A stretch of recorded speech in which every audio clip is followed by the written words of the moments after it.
बोलो बृहस्पति भगवान की जय। बृहस्पतिवार व्रत कथा एवं गुरुवार की व्रत कथा। हम सुनेंगे बृहस्पतिवार व्रत की विधि। इस दिन बृहस्पतेश्वर महादेव जी की पूजा होती है। दिन में एक समय ही भोजन करें, पीले वस्त्र धारण करें, पीले पुष्पों को धारण करें। भोजन में चने की दाल का होना चाहिए, नमक नहीं खाना चाहिए। पीले रंग का फूल, चने की दाल, पीले कपड़े तथा पीले चंदन से पूजा करनी चाहिए। पूजन के पश्चात कथा सुननी चाहिए। इस व्रत के करने से बृहस्पति जी अति प्रसन्न होते हैं तथा धन और विद्या का लाभ होता है। स्त्रियों के लिए यह व्रत अति आवश्यक है। इस व्रत में केले का पूजन होता है। अब बृहस्पतिवार व्रत कथा। प्राचीन समय की बात है। भारत में एक राजा राज्य करता था। वह बड़ा प्रतापी तथा दानी था। नित्य प्रति मंदिर में भगवत दर्शन करने जाता था। वह ब्राह्मण और गुरु की सेवा किया करता था। उसके द्वार से कोई भी याचक निराश होकर नहीं लौटता था। वह प्रत्येक गुरुवार को व्रत रखता एवं पूजन करता। हर दिन गरीबों की सहायता करता था। परंतु यह सब बातें उसकी रानी को अच्छी नहीं लगती थी। वह न व्रत करती और न किसी को एक भी पैसा दान में देती थी। वह राजा से भी ऐसा करने को मना किया करती थी। एक समय की बात है कि राजा शिकार खेलने वन को चले गए। घर पर रानी और दासी थी। उसी समय गुरु बृहस्पति साधु का रूप धारण कर राजा के दरवाजे पर भिक्षा मांगने आए। साधु ने रानी से भिक्षा मांगी तो वह कहने लगी, हे साधु महाराज, मैं इस दान और पुण्य से तंग आ गई हूँ। इस कार्य के लिए मेरे पतिदेव ही बहुत हैं। अब आप ऐसी कृपा करें कि सारा धन नष्ट हो जाए तथा मैं आराम से रह सकूं। साधु रूपी बृहस्पति देव ने कहा, हे देवी, तुम बड़ी विचित्र हो। संतान और धन से कोई दुखी नहीं होता है, इसको सभी चाहते हैं। पापी भी पुत्र और धन की इच्छा करता है। अगर तुम्हारे पास धन अधिक है तो भूखे मनुष्यों को भोजन कराओ, प्याऊ लगवाओ, ब्राह्मणों को दान दो, धर्मशालाएं बनवाओ, कुआं, तालाब, बावड़ी, बाग बगीचे आदि का निर्माण कराओ तथा निर्धन की कुमारी कन्याओं का विवाह कराओ। साथ ही यज्ञ आदि करो। इस प्रकार के कर्मों से आपके कुल का और आपका नाम परलोक में भी सार्थक होगा एवं तुम्हें भी स्वर्ग की प्राप्ति होगी। परंतु रानी साधु की इन बातों से खुश नहीं हुई। उसने कहा, हे साधु महाराज, मुझे ऐसे धन की आवश्यकता नहीं जिसको मैं अन्य लोगों को दान देती फिरूं तथा जिसको रखने और संभालने में ही सारा समय नष्ट हो जाए। साधु ने कहा, हे देवी, यदि तुम्हारी ऐसी ही इच्छा है तो जैसा मैं तुम्हें बताता हूँ तुम वैसा ही करना। बृहस्पतिवार के दिन घर आंगन को गोबर से लीपना, अपने केसों को पीली मिट्टी से धोना, केसों को धोते समय स्नान करना, राजा से कहना वह हजामत करो, भोजन में मांस मदिरा खाना, कपड़े धोबी के यहाँ धुलने देना। इस प्रकार 7 बृहस्पतिवार करने से तुम्हारा सारा धन नष्ट हो जाएगा। यह कहकर साधु महाराज रूपी अंतर्ध्यान हो गए। रानी ने साधु के कहने के अनुसार 7 बृहस्पतिवार तक वैसा ही करने का विचार किया। साधु के बताए अनुसार कार्य करते हुए केवल 3 बृहस्पतिवार ही बीते थे कि उसकी समस्त धन संपत्ति नष्ट हो गई। भोजन के लिए दोनों समय परिवार तरसने लगा तथा सांसारिक भोगों से दुखी रहने लगा। तब राजा रानी से कहने लगा कि हे रानी, तुम यहाँ पर रहो, मैं दूसरे देश को जाता हूँ, क्योंकि यहाँ पर मुझे सभी मनुष्य जानते हैं, इसलिए मैं यहाँ कोई काम नहीं कर सकता। मैं अब परदेश जा रहा हूँ, वहाँ कोई काम धंधा करूंगा, शायद हमारे भाग बदल जाए। ऐसा कहकर राजा परदेश चला गया। वह वहाँ जंगल से लकड़ी काट कर लाता और शहर में बेचता। इस तरह जीवन व्यतीत करने लगा। इधर राजा के बिना रानी और दासियां दुखी रहने लगी। किसी दिन भोजन मिलता, किसी दिन जल पीकर रह जाती। एक समय रानी और दासियों को 7 दिन बिना भोजन के व्यतीत करने पड़े तो रानी ने अपनी दासी से कहा, हे दासी, यहाँ पासी के नगर में मेरी बहन रहती है, वह बड़ी धनवान है, तो उसके पास जा, वहां से 5 सेर भेजर मांग कर ले आ, जिससे कुछ समय के लिए गुजारा हो जाएगा। दासी रानी की बहन के पास गई। रानी की बहन उस समय पूजा कर रही थी। बृहस्पतिवार का दिन था। दासी ने रानी की बहन से कहा, तो हे रानी, मुझे आपकी बहन ने भेजा है, मुझे 5 सेर भेजर दे दो। दासी ने यह बात अनेक बार कही, परंतु रानी की बहन ने कोई उत्तर नहीं दिया, क्योंकि उस समय बृहस्पतिवार की कथा सुन रही थी। जब दासी को रानी की बहन से कोई उत्तर नहीं मिला तो वह बहुत दुखी हुई। उसे क्रोध भी आया। वह लौटकर रानी से बोली, हे रानी, आपकी बहन बहुत ही घमंडी है, वह छोटे लोगों से बात भी नहीं करती। मैं उससे कहा तो उसने कोई उत्तर नहीं दिया, मैं वापस चली आई। रानी बोली, हे दासी, इसमें उसका कोई दोष नहीं। जब बुरे दिन आते हैं तब कोई सहारा नहीं देता। अच्छे बुरे का पता विपत्ति में ही लगता है। जो ईश्वर की इच्छा होगी वही होगा, यह सब हमारे भाग्य का दोष है। उधर रानी की बहन ने सोचा, मेरी बहन की दासी आई थी परंतु उससे मैं नहीं बोली, इससे बहुत दुखी हुई होगी। अतः कथा सुन अब विष्णु भगवान का पूजन समाप्त कर वह अपनी बहन के घर आई और कहने लगी, हे बहन, मैं बृहस्पतिवार का व्रत कर रही थी, तुम्हारी दासी हमारे घर गई थी, परंतु जब तक कथा होती है तब तक हम लोग ना उठते हैं ना बोलते हैं, इसलिए मैं नहीं बोली। कहो दासी क्यों क्यों गई थी? रानी बोली, बहन, हमारे घर अनाज नहीं था, वैसे तुमसे कोई बात छिपी नहीं है, इस कारण मैंने दासी को तुम्हारे पास 5 सेर भेजर लेने के लिए भेजा था। रानी की बहन बोली, बहन देखो, बृहस्पति भगवान सबकी मनोकामना पूर्ण करते हैं, देखो शायद तुम्हारे घर में ही अनाज रखा हो। यह सुनकर दासी घर के अंदर गई, वहां उसे एक गड़ा भेजर का भरा मिल गया। उसे बड़ी हैरानी हुई क्योंकि उसने एक एक बर्तन देख लिया था। उसने बाहर आकर रानी को बताया। दासी अपनी रानी से कहने लगी, हे रानी देखो, वैसे हमको जब अन्न नहीं मिलता तो हम रोज ही व्रत करते हैं, अगर इस व्रत की विधि और कथा पूछ ली जाए तो इसे हम भी कर लिया करेंगे। दासी के कहने पर रानी ने अपनी बहन से बृहस्पतिवार व्रत के बारे में पूछा। उसकी बहन ने बताया, हे रानी बहन, बृहस्पतिवार को सूर्योदय से पूर्व उठकर स्नान करके बृहस्पतिवार का व्रत करना चाहिए, लेकिन उस दिन सिर नहीं धोना चाहिए। बृहस्पतिवार के व्रत में चने की दाल और मुनक्कों से विष्णु भगवान का केले की वृक्ष की जड़ से पूजन करें तथा दीपक जलावें। उस दिन एक ही समय भोजन करें, भोजन पीले खाद्य पदार्थ का करें तथा कथा सुने। इस प्रकार करने से गुरु भगवान प्रसन्न होते हैं, अन्न पुत्र धन देते हैं। इस तरह व्रत और पूजन की विधि बताकर रानी की बहन अपने घर लौट गई। रानी और दासी दोनों ने निश्चय किया कि बृहस्पति भगवान का पूजन जरूर करेंगी। 7 दिन बाद जब बृहस्पतिवार आया तो उन्होंने व्रत रखा। गुड़साल में जाकर चना और गुड़ बीन लाई और उसकी दाल से केले की वृक्ष की जड़ से विष्णु भगवान का पूजन किया। अब भोजन कहाँ से आए? दोनों बड़ी दुखी हुई, परंतु उन्होंने व्रत रखा था। इस कारण बृहस्पति भगवान प्रसन्न थे। एक साधारण व्यक्ति के रूप में 2 थालों में सुंदर पीला भोजन लेकर आए और दासी को देकर बोले, हे दासी, ये भोजन तुम्हारे और रानी के लिए है, तुम दोनों करना। दासी भोजन पाकर बड़ी प्रसन्न हुई। रानी से बोली, रानी जी भोजन कर लो। रानी को भोजन आने के बारे में कुछ पता नहीं था, इसलिए वह दासी से बोली, जा तू ही भोजन कर, क्योंकि तू हमारी व्यर्थ में हंसी उड़ाती है। दासी बोली, एक व्यक्ति अभी भोजन दे गया है। रानी कहने लगी, वह भोजन तेरे लिए दे गया है, तू ही भोजन कर। दासी ने कहा, वह व्यक्ति हम दोनों के लिए 2 थालों में भोजन दे गया है, इसलिए मैं और आप दोनों साथ साथ भोजन करेंगे। फिर दोनों ने गुरु भगवान को नमस्कार कर भोजन प्रारंभ किया। इसके बाद वे प्रत्येक बृहस्पतिवार को गुरु भगवान का व्रत और पूजन करने लगे।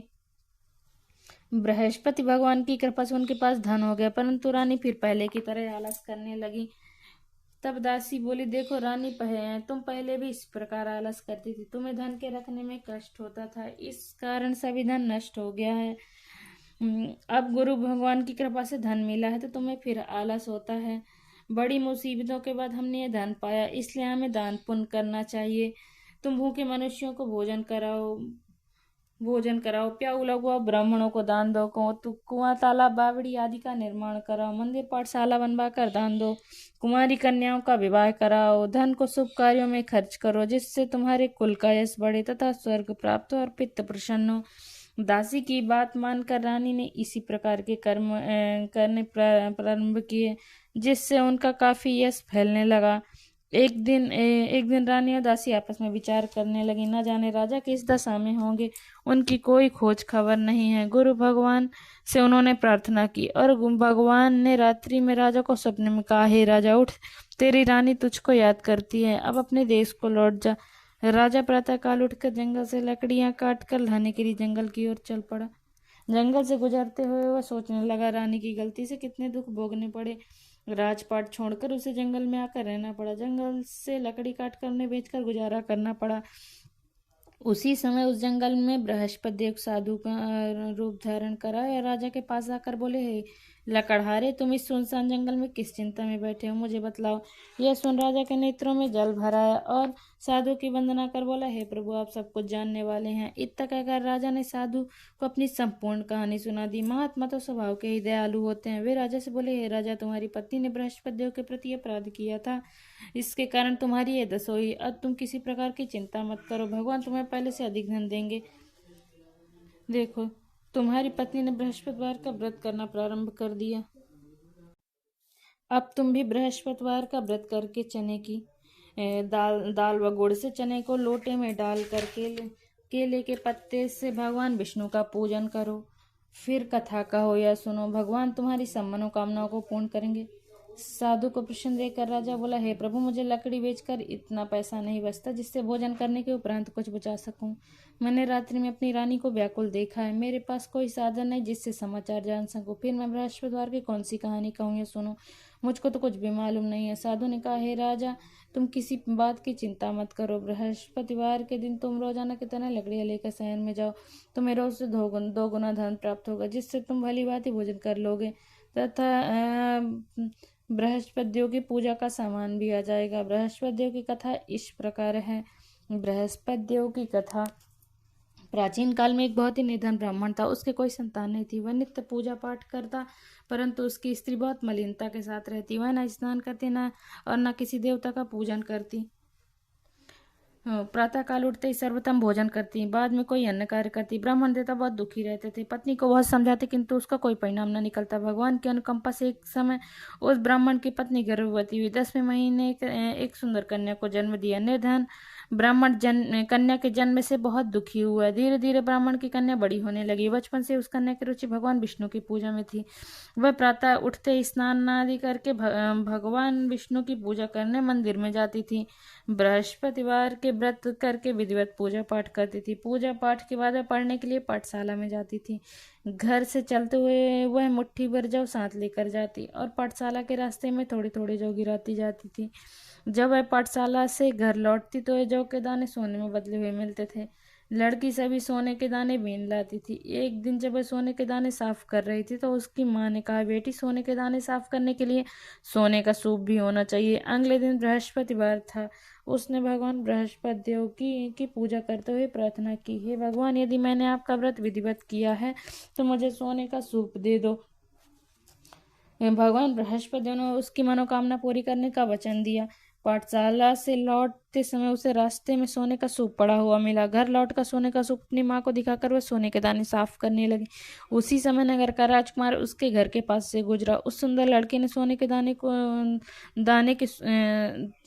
सोने के सूप में जौ साफ करते देख राजकुमार उस पर मोहित हो गया।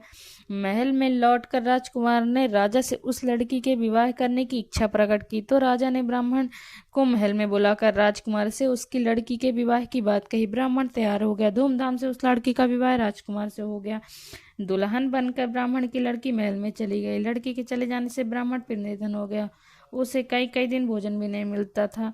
बहुत दुखी होकर ब्राह्मण एक दिन अपनी लड़की के पास गया। अपने पिता के निर्धनता का समाचार सुनकर उसे बहुत सा धन देकर पिता को विदा किया। उस धन से ब्राह्मण के कुछ दिन तो आराम से गुजर गए, लेकिन जल्दी फिर भूखे मरने की हालत हो गई। ब्राह्मण अपनी लड़की से धन लेने के लिए फिर महल में पहुंचा। लड़की ने पिता की बुरी हालत देखकर कहा, पिताजी, आखिर आप कब तक मुझसे धन लेकर जीवन यापन करेंगे? आप कोई ऐसा उपाय क्यों नहीं करते जिससे आपका घर धन संपत्ति से भर जाए? ब्राह्मण ने कहा, मैंने तेरी माँ को बहुत समझा लिया, पर उसकी समझ में कुछ नहीं आता। उसका फुहड़पन नष्ट हो तो घर की निर्धनता भी दूर हो जाए। तब कुछ सोचकर लड़की ने पिता से कहा, पिताजी, आप कुछ दिनों के लिए माँ को मेरे पास छोड़ जाओ। तब कुछ सोचकर ब्राह्मण पत्नी को लड़की के पास महल में छोड़ आया। लड़की ने अपनी माँ से कहा, माँ, तुम कल प्रातः उठकर स्नान आदि करके भगवान बृहस्पति देव विष्णु जी की पूजा अवश्य करना। पूजा करने से तुम्हारी निर्धनता अवश्य दूर हो जाएगी। लेकिन उसकी माँ ने उसकी कोई बात नहीं मानी। तब क्रोधित होकर लड़की ने अपनी माँ को एक कक्ष में बंद कर दिया। सूर्योदय के समय माँ को उठाकर जबरदस्ती उसे स्नान कराया और फिर मंदिर में ले जाकर भगवान बृहस्पति देव की पूजा कराई। कुछ दिनों तक ऐसा करने से माँ की बुद्धि में परिवर्तन हुआ और वह स्वयं बृहस्पति देव का व्रत करने लगी। उसके व्रत रखने से ब्राह्मण के घर में भगवान विष्णु की अनुकंपा से धन की वर्षा होने लगी। दोनों पति पत्नी धन संपत्ति पाकर आनंद पूर्वक जीवन यापन करते हुए विष्णु धाम को चले गए। लकड़हारा बने राजा ने उन साधु से भगवान बृहस्पति देव की कथा सुनकर बृहस्पतिवार का व्रत करके भगवान विष्णु की पूजा की। उस दिन से उसके सभी क्लेश दूर हो गए। लेकिन अगले बृहस्पतिवार को कामकाज में अधिक व्यस्त रहने के कारण उसने भगवान बृहस्पति देव का व्रत नहीं किया। भगवान बृहस्पति देव लकड़हारे से क्रोधित हो गए और उसे भूल की सजा दी। उस दिन नगर के राजा ने नगर में घोषणा करके सबको सूचित किया, प्रत्येक नागरिक मेरे महल में भोजन करने आए, जो नहीं आएगा उसे अपराधी मानकर भारी दंड दिया जाएगा।